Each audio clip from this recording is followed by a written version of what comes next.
Ketika kita punya masalah, ketika kita punya pergumulan, siapa yang jadi tempat pelarian kita akan menentukan kemenangan kita. Larilah kepada yang paling peduli sama hidupmu. Tuhan tuh ingin kita datang sama Tuhan. Tuhan mau waktu kita punya masalah, kita nggak lari ke tempat lain, tapi yang paling nomor satu kita ingat adalah Tuhan. Berhala adalah yang lain yang menjadi lebih utama daripada Tuhan dalam hidup kita. Roh Kudus adalah penasehat terbaik waktu kita punya masalah. Kalau kita lari sama manusia, mereka juga nggak tahu apa yang harus mereka katakan sama kita. Tapi Tuhan adalah penolong, dan Dia yang paling tahu masa depan kita. Yesus telah berjanji bahwa Bapa akan mengirimkan Roh Kudus yang tidak hanya menjadi penghibur dalam kesusahan kita, tapi Roh Kudus yang juga akan mengajarkan kita segala sesuatu dan mengingatkan kita akan firman Tuhan, akan semua yang Yesus telah ajarkan pada kita. Nasihat manusia belum tentu benar, tapi pimpinan Roh Kudus sudah pasti benar. Bahaya sekali kalau kita terlalu mengidolakan seorang hamba Tuhan, lalu kita mendewakan apapun yang ia katakan. Hamba Tuhan bukan Tuhan. Firman Tuhan harus yang selalu jadi kebenaran, yang membimbing keputusan kita, yang menjadi landasan dari setiap keputusan kita, bukan pengalaman kita. Lebih baik berlindung kepada Tuhan daripada percaya kepada manusia sekalipun mereka menyebut dirinya hamba Tuhan. Orang yang tidak mengenal kita dengan baik tidak mungkin mengerti pergumulan kita. Mereka nggak mungkin bisa ngerti keadaan kita. Orang-orang yang tidak sayang sama kita tidak akan peduli tentang hidup kita. Kalau kita memberi telinga kepada orang yang salah, yang nggak benar-benar mengerti hidup kita dan nggak mengerti kebenaran, kita bisa mengambil keputusan yang salah. Datang sama Tuhan yang pasti memberikan kita jalan keluar.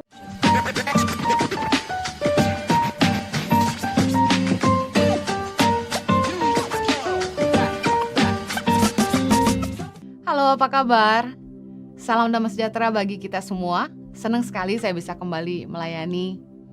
Bersyukur buat anugerah Tuhan kalau melewati masa-masa pandemi lebih dari 1 tahun ini, hampir 1 tahun ini, kita terus melihat kemurahan Tuhan dan penyertaan Tuhan yang luar biasa. Kalau kita masih bisa sehat, kalau kita masih bisa bernafas dan mendengarkan firman Tuhan hari ini.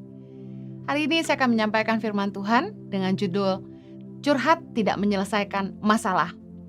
Saya terbeban sekali untuk membagikan pengalaman hidup saya, bagaimana saya menang bersama Tuhan, bagaimana saya bisa mampu menyelesaikan setiap permasalahan dalam hidup dengan pertolongan Tuhan dalam hidup saya.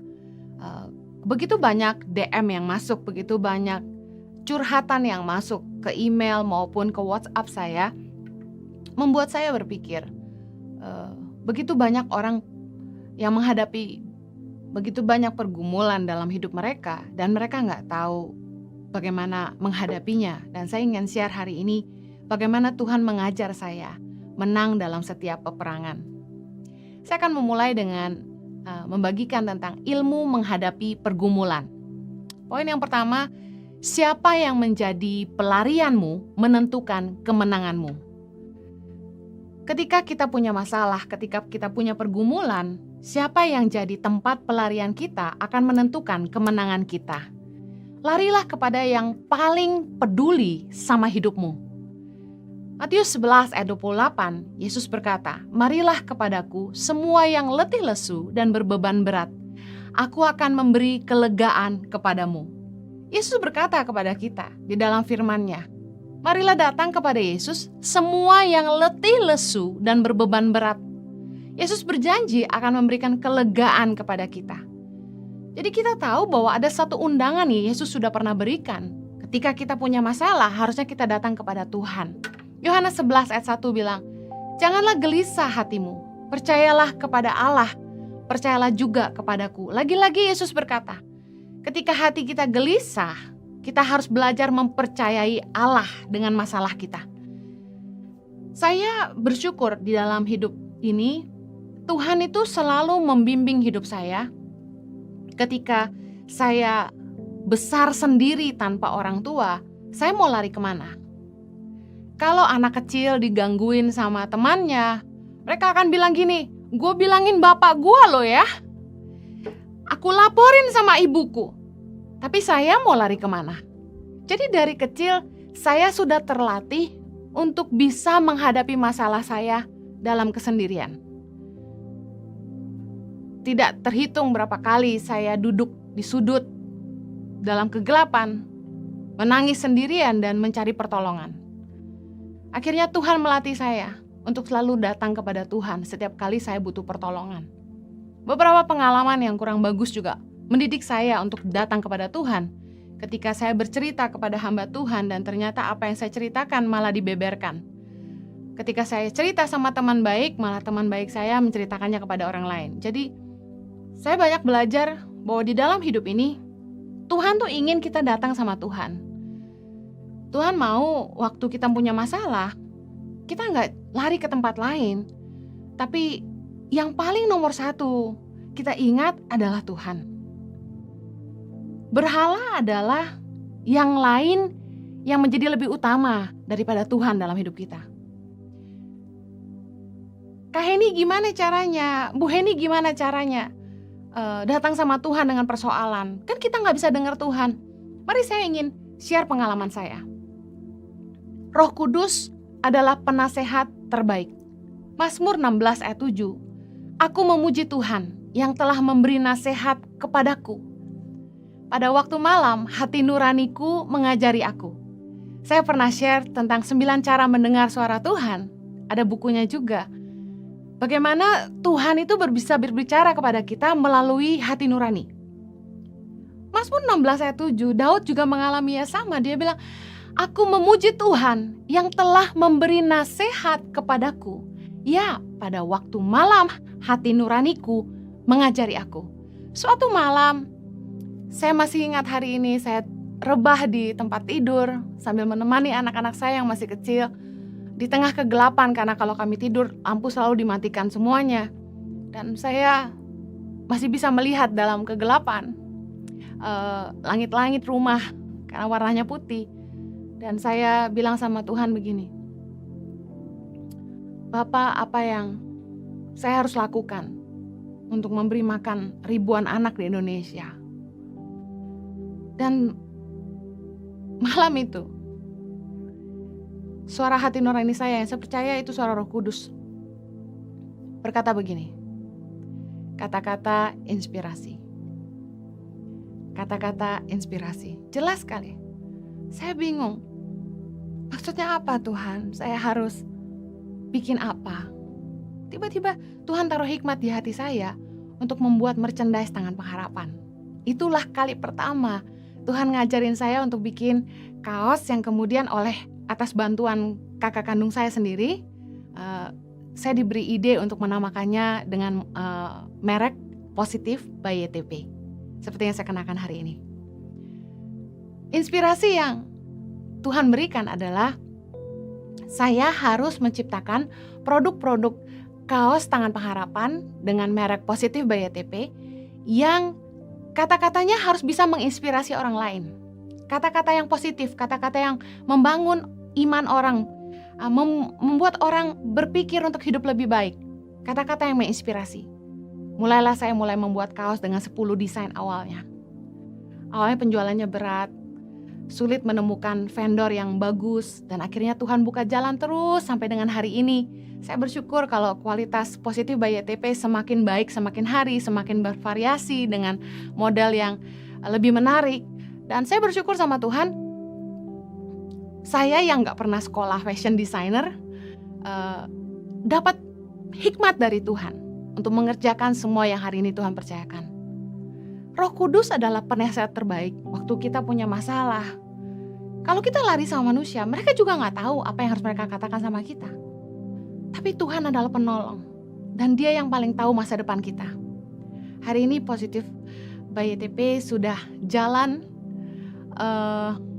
sejak 2009 ke 2001, 2021 sudah 11 tahun, 12 tahun. Tuhan baik sekali. Yohanes 14 ayat 26. Tetapi penghibur, yaitu Roh Kudus, yang akan diutus oleh Bapa dalam namaku, Dialah yang akan mengajarkan segala sesuatu kepadamu dan akan mengingatkan kamu akan semua yang telah kukatakan kepadamu. Yesus telah berjanji bahwa Bapa akan mengirimkan Roh Kudus yang tidak hanya menjadi penghibur dalam kesusahan kita, Tapi Roh Kudus yang juga akan mengajarkan kita segala sesuatu dan mengingatkan kita akan firman Tuhan. Akan semua yang Yesus telah ajarkan kepada kita. Andalkan Tuhan. Minta pimpinan suara Roh Kudus dalam hati kita. Sehingga ketika kita menghadapi masalah, datang pada Tuhan dan bilang, Tuhan tolong saya. Roh Kudus pimpin saya. Saya percaya Dia roh penghibur yang pasti akan menghibur hati kita, memberi kita kekuatan dan bahkan memberikan kita bimbingan yang sesuai dengan kebenaran firman Tuhan. Nasihat manusia belum tentu benar, tapi pimpinan Roh Kudus sudah pasti benar. Saya ingin mengajak Anda untuk mari menang bersama Tuhan. Bolehkah kita konseling sama hamba Tuhan? Bolehkah kita datang kepada hamba Tuhan? Boleh, tapi dengar baik. Hamba Tuhan bukan Tuhan. Bahaya sekali kalau kita terlalu mengidolakan seorang hamba Tuhan, lalu kita mendewakan apapun yang ia katakan. Saya hati-hati sekali memberi nasihat ketika ada orang yang bertanya kepada saya. Saya selalu katakan begini, keputusan itu harus kamu yang buat. Jangan biarkan orang lain yang menentukan masa depanmu. Hamba Tuhan harus hati-hati bernubuat. Tidak boleh kubuat-buat. Pengalaman kita bukan jawaban buat semua. Firman Tuhan harus yang selalu jadi kebenaran, yang membimbing keputusan kita, yang menjadi pagar landasan dari setiap keputusan kita, bukan pengalaman kita. Hati-hati sekali memberi nasihat yang merupakan final decision untuk seseorang hidupi, atau menjadi sebuah jawaban untuk langkah yang dia harus ambil dalam hidupnya. Contoh, memberi nasihat dia harus nikah sama siapa, memberi nasihat dia harus sekolah apa, kerja apa, mengambil keputusan A atau B. Hindari mengambil keputusan untuk hidup orang lain. Mazmur 118 ayat ke-8 berkata, lebih baik berlindung pada Tuhan daripada percaya kepada manusia. Dengar baik, lebih baik berlindung kepada Tuhan daripada percaya kepada manusia sekalipun mereka menyebut dirinya hamba Tuhan. Kenapa lebih percaya manusia daripada Tuhan? Saya sekali-kali tidak akan pernah meragukan perkataan Tuhan. Tapi perkataan manusia belum tentu bisa dipercaya. Orang yang tidak mengenal kita dengan baik tidak mungkin mengerti pergumulan kita. Mereka nggak mungkin bisa ngerti keadaan kita, orang-orang di sekeliling kita, dan ketika kita dengar curhatan mereka, kita cuma dengar satu arah. Bagaimana kita bisa menguji kebenarannya? Orang-orang yang tidak sayang sama kita tidak akan peduli tentang hidup kita. Nah, bagaimana mau sayang kalau tidak ada hubungan? Serta-merta tahu seorang hamba Tuhan langsung didatangi, langsung bilang, bisa saya konseling? Pertanyaan saya, belum tentu hamba Tuhan itu mengerti hidupmu dan peduli sama kamu, dan belum tentu bisa memberikan arahan yang terbaik buat kamu. Saya pernah didatangi oleh banyak orang dengan masalah mereka. Saya bilang gini, saya nggak bisa kasih masukan yang tepat karena saya tidak benar-benar mengerti keadaanmu. Saya cuma bisa kasih nasihat firman Tuhan. Kalau kita memberi telinga kepada orang yang salah, yang nggak benar-benar mengerti hidup kita, dan nggak mengerti kebenaran, kita bisa mengambil keputusan yang salah. Ayo, alami menang bersama Tuhan. Datang sama Tuhan yang pasti memberikan kita jalan keluar. Pengalaman saya, tiap kali saya punya masalah, saya lari nomor 1 Tuhan dulu. Saya selalu bilang, Tuhan, apa yang saya harus lakukan? Bapak tolong saya. Di poin kedua, saya ingin mengajarkan ilmu menghadapi pergumulan. Kebenaran adalah jalan yang benar. Amsal 3 ayat 5 bilang gini, percayalah kepada Tuhan dengan segenap hatimu, dan janganlah bersandar kepada pengertianmu sendiri. Sebagai manusia, kita pasti punya banyak ide, kreatif dengan berbagai cara untuk menyelesaikan masalah. Tapi dengar baik, pastikan hikmat yang Tuhan berikan itu selaras dengan kebenaran. Keputusan yang kita buat harus selaras dengan firman Tuhan.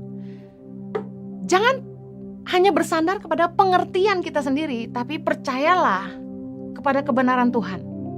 Mazmur 119 ayat 24 bilang gini, "Ya, peringatan-peringatanmu menjadi kegemaranku, menjadi penasehat-penasehatku." Saya percaya gini, keputusan yang kita buat kalau itu sesuai dengan kebenaran firman, berlandaskan firman Tuhan, udah pasti benar. Tapi kalau keputusan yang kita buat itu nggak sesuai dengan firman, jangan sekali-kali buat keputusan. Tuhan kalau kasih kita hikmat, itu selalu sesuai kebenaran firman. Saya percaya Tuhan memberi kita akal budi dan hati nurani untuk kita berpikir, mempertimbangkan jalan keluar atas setiap permasalahan. Tidak mungkin kita hanya duduk diam, dengar sampai Tuhan berbicara baru kita bertindak. Tuhan juga bisa bekerja lewat hati nurani dan akal budi kita. Masalah yang kita hadapi dalam hidup kita, firman Tuhan katakan tidak akan melebihi kemampuan kita sebagai manusia. Tuhan pasti akan memberikan jalan keluar. 1 Korintus 10 ayat 13 bilang gini, pencobaan-pencobaan yang kamu alami ialah pencobaan-pencobaan biasa yang tidak melebihi kekuatan manusia. Sebab Allah setia dan karena itu Ia tidak akan membiarkan kamu dicobai melampaui kekuatanmu. Pada waktu kamu dicobai, dengar baik, Ia akan memberikan kepadamu jalan keluar sehingga kamu dapat menanggungnya. Percayalah, Bapa mengasihi kita dan Dia tidak akan meninggalkan kita. Tuhan gak akan membiarkan kita dicobai melampaui kekuatan kita. Dan firman-Nya berjanji bahwa Tuhan akan memberikan jalan keluar buat masalah kita. Oleh karena itu penting banget kita datang sama Tuhan dan minta hikmat Tuhan. Langkah apa yang harus kita buat? Saya belajar menghadapi apapun yang saya hadapi, baik dalam keluarga maupun di dalam pelayanan, di dalam Yayasan Tangan Pengharapan, saya selalu minta hikmat Tuhan. Tuhan itu luar biasa. Kalau kita selalu datang sama Dia, Tuhan itu selalu kasih kita hikmat in advance. Sebelum masalah itu datang, luar biasa hikmat Tuhan bekerja. Sebelum pandemi datang, Roh Tuhan mengajar saya untuk memberikan prioritas waktu untuk keluarga. Kemudian, Roh Tuhan mengajar saya untuk fokus kepada pelayanan online, untuk mulai mengerjakan pelayanan lewat YouTube.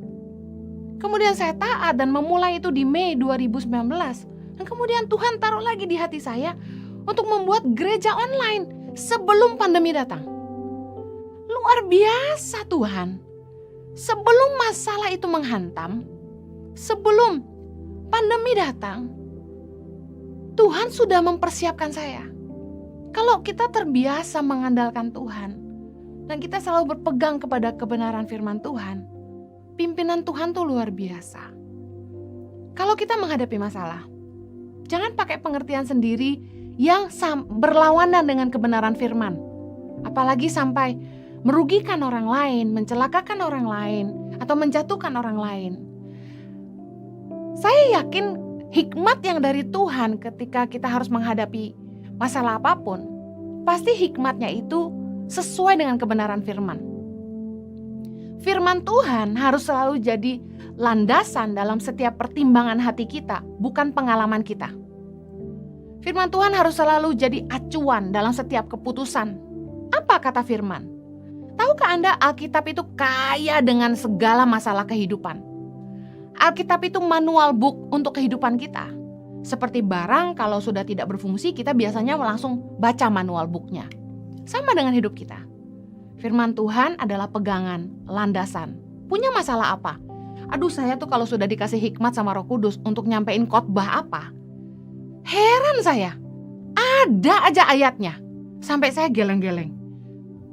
Ayat-ayat yang saya nggak pernah temukan sebelumnya, saya temukan ketika Tuhan bicara. Keren banget firman Tuhan.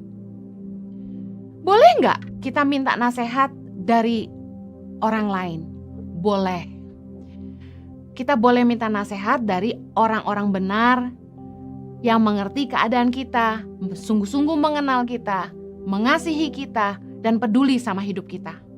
Tadi saya sudah cerita, jangan serta-merta datangi hamba Tuhan yang tidak mengenal kamu dengan benar. Dengarkan nasihat yang sehat. Amsal 19 ayat 20 bilang, dengarkanlah nasihat dan terimalah didikan, supaya kamu menjadi bijak di masa depan. Nasihat yang baik itu datang dari orang-orang yang benar, orang-orang yang hidupnya berlandaskan firman, orang-orang yang mengasihi kita, contoh orang tua kita. Orang-orang yang takut akan Tuhan, yang bisa memberikan kita nasihat yang benar. Amsal 12 ayat 15. Jalan orang bodoh lurus dalam anggapannya sendiri, tetapi siapa mendengarkan nasihat, ia bijak. Bertanyalah kepada mentor-mentor rohani. Makanya saya bersyukur di Impact Community Indonesia, di gereja yang kami layani hari ini, jemaat-jemaat tergabung dalam cell groups yang tentunya melalui aplikasi Zoom saat ini. Dan kami dibantu oleh para mentor-mentor yang mengayomi, menggembalakan, mendewasakan domba-domba yang Tuhan percayakan. Bersyukur sekali kami punya mentor juga yang bisa kami tanya pendapatnya untuk pelayanan orang-orang yang mengerti tentang gereja lebih baik daripada kami, dan bagaimana kami hari ini juga mengembalakan mentor-mentor di bawah kami. Kami bersyukur Tuhan itu mengirimkan orang-orang yang tepat untuk bicara buat hidup kita. Karena tanpa mentor-mentor rohani, kita hari ini gak mungkin bertumbuh. Dalam hidup kita perlu punya mentor. Oleh karena itu, saran saya tergabunglah dalam komunitas yang sehat. Komunitas yang bisa membuat Anda bertumbuh. Bagaimana Anda mau pastikan komunitas itu sehat? Imanmu dibangun, hidupmu berbuah. Itu komunitas yang sehat. Poin ketiga di dalam ilmu menghadapi pergumulan adalah hadapi persoalanmu. Jangan kalah sama perasaan sendiri. Jangan jadi lemah dan putus asa. Bangkit dan tegaslah pada diri sendiri. Jangan lari dari masalah. Justru ketika kita menghadapi masalah, pergumulan apapun, mari temukan akar masalahnya, lalu temukan jalan keluarnya. Kalau kita lari, masalah nggak selesai. Kita harus belajar menghadapi. Justru masalah ada untuk mendewasakan kita. Masalah ada untuk membuat kita mengalami Tuhan dalam hidup kita. Pergumulan Tuhan izinkan untuk merendahkan hati kita. Masalah, pencobaan, pergumulan membuat kita belajar mengandalkan Tuhan, mengalami Tuhan, dan iman kita bertumbuh. Kalau masalah yang ada disebabkan karena kesalahan kita sendiri, dengar, berubahlah. Keputusan kita untuk berubah atau tidak menentukan masa depan kita. Masalah yang tidak selesai seringkali karena kitanya tidak mau berubah. Contoh, usaha apapun gagal. Hubungan selalu gagal. Kayaknya apa saja yang kita kerjakan gagal. Perhatikan pattern yang berulang. Temukan salahnya di mana. Albert Einstein berkata, insanity is doing the same things over and over again but expecting a different result. Sebuah kegilaan ketika kita melakukan sesuatu dengan cara yang sama terus-menerus tetapi mengharapkan hasil yang berbeda. Kalau kita menghadapi masalah, kita udah coba usaha ini gagal. Bangun hubungan gagal terus. Coba lihat penyebabnya apa? Masalah tidak selesai, kadangkala karena kitanya tidak mau berubah. Mari sekali lagi perhatikan pattern yang berulang. Temukan salahnya di mana.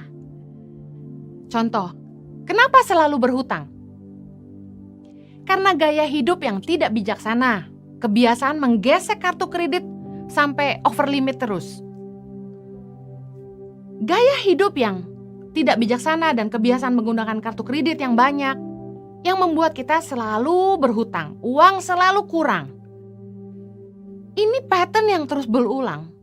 Mau sampai kapanpun masalahnya tetap sama. Mari temukan akar masalahnya. Kita harus berubah. Gaya hidup kita harus bijaksana.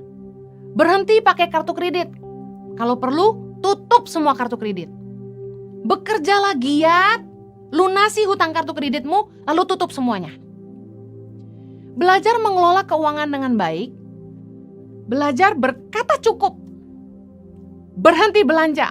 Saya pernah ngajar, kalau mau belajar ngirit, belajar bijaksana mengelola keuangan. Kalau penyakitmu adalah shopping, saran saya berhenti ke mall. Berhenti browsing shopping online. Kalau mau bebas dari hutang, yang harus diperbaiki itu gaya hidupnya. Pengeluaran selalu lebih besar daripada pendapatan. Sampai kapanpun, gak akan pernah menang dengan hutang kalau kita gak ngerubah gaya hidup kita. Belajar berkata cukup. Kenapa pacaran gak pernah jadi? Pacaran putus.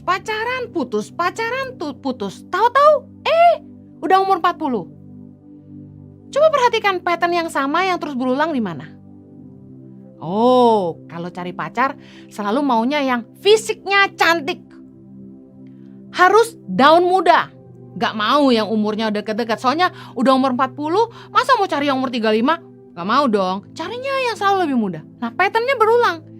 Fisik harus cantik, harus daun muda. Gak jadi-jadi. Kenapa? Gak disetujui orang tuanya. Kedua, anaknya terlalu sekia, belum siap nikah. Sekia tuh terlalu kekanak-kanakan. Ya umurnya jauh daun muda. Terus, uangnya habis terus. Jadi gak siap nikah. Akhirnya, ceweknya ketemu yang lebih kaya, pindah. Kenapa uangnya habis terus? Ada uang, ada barang. Mau yang cantik, tidak murah. Kenapa gak nikah-nikah? Karena gak cari yang serius, yang siap nikah. Makanya penting banget, waktu bangun hubungan, pastiin kamu gak buang waktu. Juga jangan mau digantung. Cari yang pasti-pasti aja. Memang mungkin gak terlalu mudah, tapi udahlah. Kamu juga udah gak terlalu muda kan? Kalau cari yang muda-muda banget, masalahnya sama terus. Gak siap nikah, dan mereka cari yang lebih kaya. Kalau siap terima minus-minusnya, udah cari bunga desa aja. Yang culun dan gak tahu apa-apa. Gampang, lamar, nikah, selesai. Tapi siap hadapi konsekuensinya. Ada orang yang jatuh bangun terus, gak bisa menang atas dosa. Kenapa? Mari pelajari pattern yang sama yang terus berulang. Apa sih yang bikin terus jatuh dalam dosa? Firman Tuhan berkata, perhatikan betapa dalamnya kamu jatuh. Di mana kamu jatuh? Karena nonton video porno kah? Karena lihat gambar porno kah? Keterikatan nonton film yang selalu nyerempet-nyerempet kah? Akhirnya jatuh terus. Atau pacaran sama orang yang hanya muasin nafsunya, hanya memanfaatkan kamu.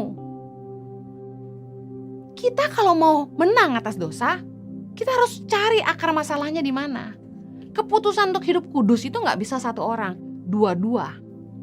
Kalau hubungan itu selalu membuat kamu jatuh dalam dosa, membuat kamu jauh sama Tuhan, kamu harus buat keputusan. Karena upah dosa adalah maut. Orang udah tahu kalau mereka hidup dalam dosa pasti selalu ditimpa masalah. Nah, saya kalau udah dengerin anak muda cerita bolak-balik hidupnya penuh masalah. Punya pacar kasar, punya pacar ribut terus, gak menghargai dia. Aduh, ini sih gak jauh-jauh. Biasanya yang kayak gini pasti karena hubungannya sudah terlalu jauh dan tidak jaga kekudusan. Saya mau bilang gini, mustahil Tuhan buka jalan kalau kita tidak mau hidup dalam kebenaran. Orang kalau udah ribut terus, nilai penghargaan sudah hilang, padahal belum menikah. saya jamin kalian berdua udah harus balik lagi kepada Tuhan.